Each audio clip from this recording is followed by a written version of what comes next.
ఏమనుకుంటున్నావు? దైవజనుడు అంటే 100 రూపాయలు ఇస్తే పరిగెత్తుకొస్తాడా? సేవ కొరకే కుటుంబాలను వదులుకున్న వాళ్ళు లేరా?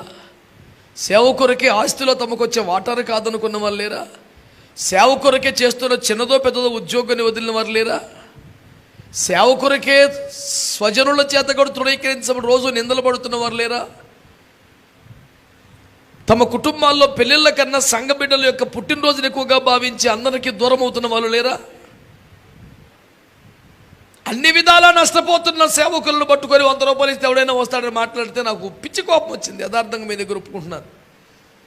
సేవకుడు కదా, నీ కోపం రాకూడదు కంటే సేవకుడిని అయినందుకే వచ్చింది కోపం నాకు. సేవకులను ఆకర్షించే శరీర సంబంధ ప్రయత్నం నాకు అవి చూస్తేనే పిచ్చి కోపం వస్తుంది. మంచి భోజనము కలదండి. ఎవడనుకున్నావురా దైవజనుడు అంటే? మంచి భోజనం అనగానే ఆరాటపడి వస్తాడు ఆవిడన్న సేవకుడు. తిండి లేకపోతే నీళ్లు దానికి బతికి సస్తాడు దైవజనుడు. కానీ ముద్ద పెడతామంటే ఎవరు పరిగెడతాడు? ముద్ద కోసం పరిగెట్టింది మోయాబుకి, ఎలీమెలెకు. దైవజనుడు కాదు. పోస్ట్ కోసం పరిగెత్తుంది సొదొమకి లోతుగాడు. ఎవడు పడతాడు కాదు. 5 జతల బట్టల కోసం పరిగెత్తింది గేహజీ గాడు, ఎలీషా కాదు. ఇంటడు బంగారం అనక ఉరకలెత్తింది బిలాము, అభిషక్తులు కాదు. ఎవడు అనుకుంటున్నావు దైవజనుడు అంటే? 100 రూపాయలు అయితే ఎవడన్నా వస్తాడు? ఈ పనికి మాలిన మాటలు నేను అంగీకరించను. తిండికి లేకపోతే సత్తం అవతల పడి అంతే. నువ్వు 100 రూపాయలు ఎత్తాడు, ఎవడు పరిగెత్తుకెళ్తాడు? దేవుని సన్నిధి కోసం, దేవుని సేవ కోసం, దేవుని రాజ్యం కోసం, పరిశుద్ధ అభిషేకం కోసం, సమైక్య సమూహ సహవాస ప్రార్థనల కోసం కదిలి వచ్చాను తప్ప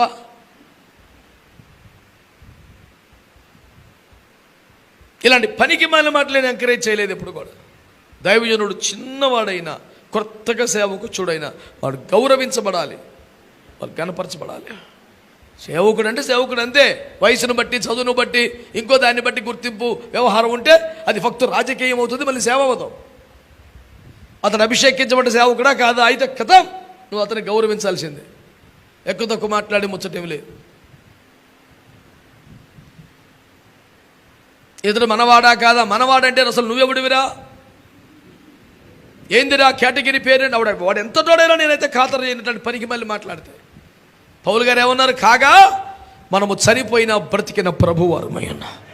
మరి మనవాడంటే ప్రభువాడే మనవాడు. మరి ఇంక ఏం మనసులో పెట్టుకొని మనవాడు అంటున్నావురా?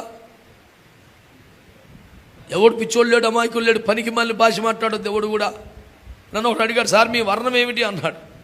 అమ్మద్దూరు మరి కూడా ఇట్లా వచ్చిన వర్ణం అని నేనన్నా నలుపు అన్నా. అది కాదంటే మరి ఇంకేంది? నీకేం వర్ణం కావాలి? నీవు ఇంకా సంకలో పెట్టుకొని తిరుగుతున్నావేమో. నేను బాప్తీసం పొందినప్పుడే పాతిపెట్టా. నువ్వు ఏం పెట్టుకో? తప్పిపోయిన కుమారుడు కూడా ఇంటికి రావచ్చు, కానీ పంది పిల్లలో సంకలు పెట్టుకొని రావద్దా? ఇచ్చిపెట్టరా. కొంతమందికి మనసు కష్టం అవుతుంది, కానీ నాకు కూడా మనసు కష్టమే చెప్తున్నా. మరి నాకేం హాయిగా చెప్తున్నా, నా ఇవన్నీ కడుపు మసిలిపోయి చెప్తున్న మాటలే. దైవజనుడై ఉండి ఈ పాపిష్టి భాష మాట్లాడటం ఏంటండి? నువ్వు ఈ ధోరణి పెట్టుకుంటే మరి నీ సంఘానికి 10 రకాలలో వస్తే అందరినీ ప్రేమగా హత్తుకోలేవుగా. పవిత్రమైన ముద్దు పెట్టుకొని ఒకరికొకరు వదలని చెప్పలేవు కదా. వీడు ఎవడో ఎంక్వైరీ చేసి ఆధార్ కార్డు తీసుకొని క్యాష్ సర్టిఫికేట్ అడిగి చర్చలు చేర్చుకుంటావా? పాపిష్టి సూత్రం.